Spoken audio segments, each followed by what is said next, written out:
যেতিয়া পীযুষ হাজৰিকা ডাঙৰীয়া মন্ত্ৰী আছিলে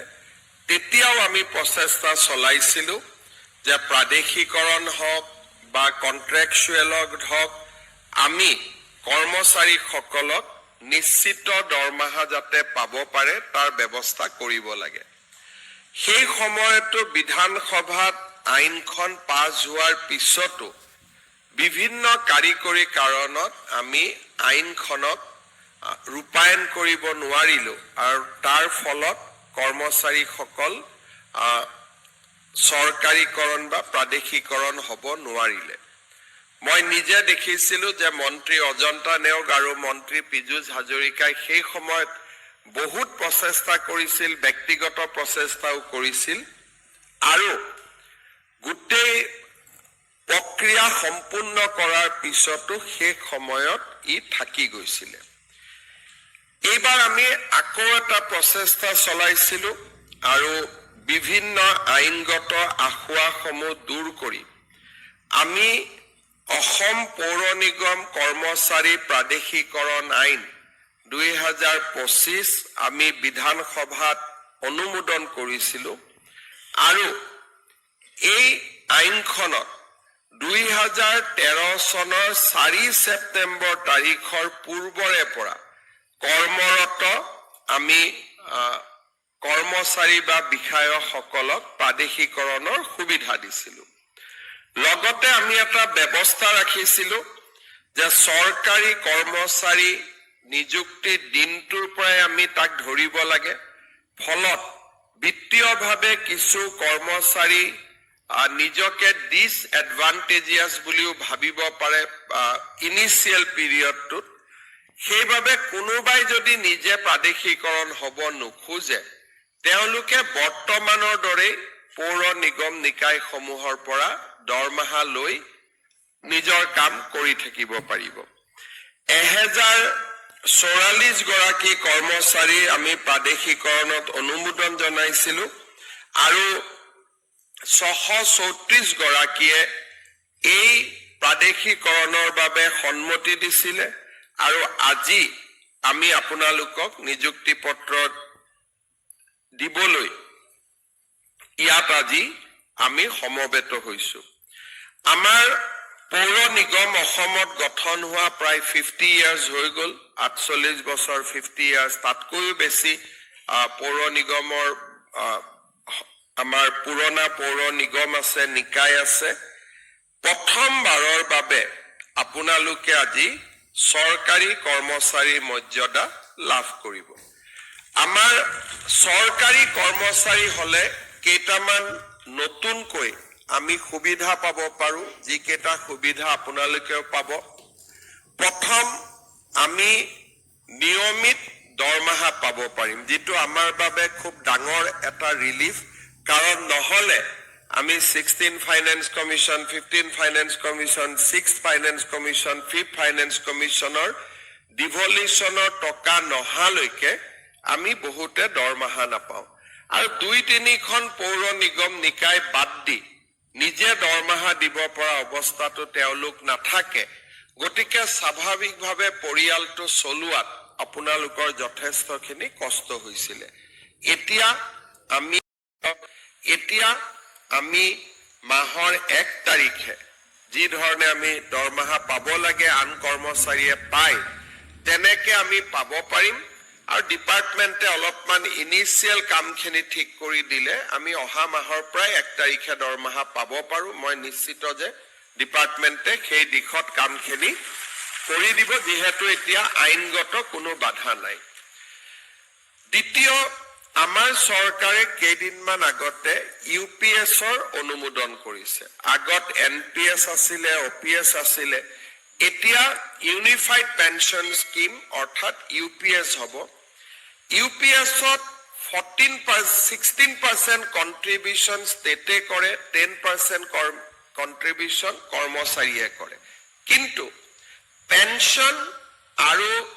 যি আমাৰ পেনশ্যনৰ লগত যিটো ডিয়াৰনেছ এলাউন্স, সেইটো আমি আগৰ OPSৰ দৰে পাম যদি আমাৰ 10 ইয়াৰ্ছতকৈ ওপৰত চাকৰি থাকে। আৰু 10 years চাকৰি থাকিলেও আমি এটা নিৰ্দিষ্ট পেঞ্চন পাবলৈ সক্ষম হ'ম সেই বিষয়ে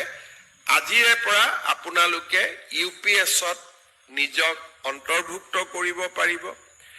UPSৰ লগত NPSও চলি থাকিব গতিকে আপোনালোকে কম্পেয়াৰ কৰিব পাৰিব যে UPSে আপোনালোকক লাভ বেছি দিব নে NPSে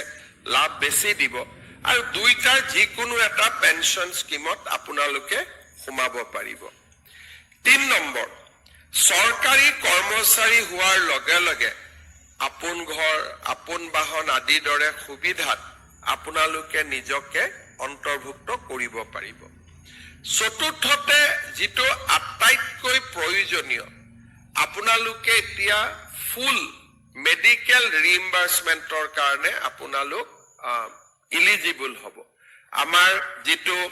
মুখ্যমন্ত্ৰী লোক সেৱা আৰোগ্য যোজনা আছে আপোনালোকে তাত ইমিডিয়েটলি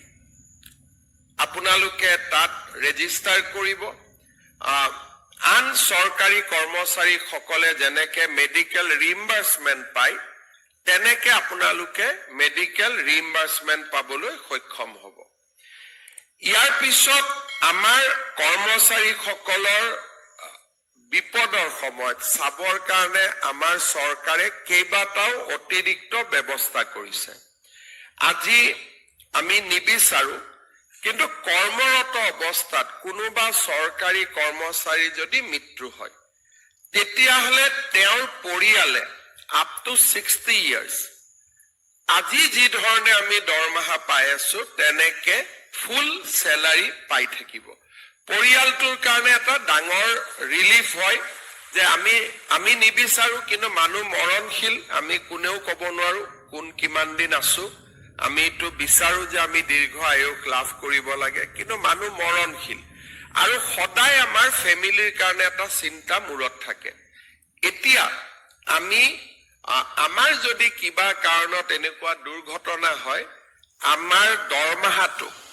তৎকালীনভাৱে আমাৰ ফ্যামিলিয়ে পাই থাকিব আমি ৰিটায়াৰমেন্ট হোৱা দিনলৈকে আৰু ৰিটায়াৰমেন্টৰ পিছত তেওঁলোকে NPS UPSত আপোনালোকৰ যেনেকুৱা স্কিম আছে তেনেকে তেওঁলোকে পেনশন পাই থাকিব আমাৰ সৰকাৰে আৰু কেইটামান কাম আৰম্ভ কৰিছে যদি কিবা কাৰণত আমাৰ এক্সিডেন্ট হয় মৃত্যু হয় পাৰ্মানেন্ট ডিজেবিলিটি হয়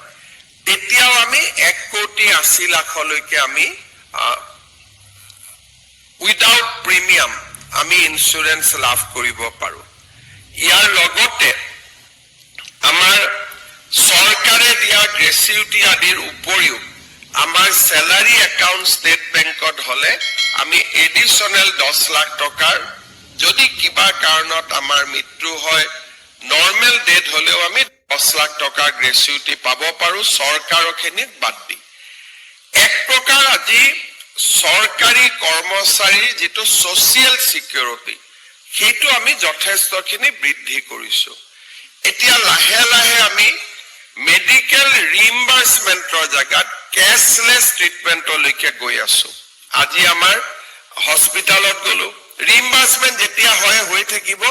কিন্তু আমি ক্যাশলেস ট্ৰিটমেন্ট পাম ভাৰত আৰু অসমৰ কেইবাখনো হস্পিটালত আমি ক্যাশলেস ট্ৰিটমেন্টৰ কাম আৰম্ভ কৰিছো অহা বছৰলৈকে বা তাৰ পিছৰ বছৰলৈকে ই আৰু বৃদ্ধি পাই গৈ থাকিব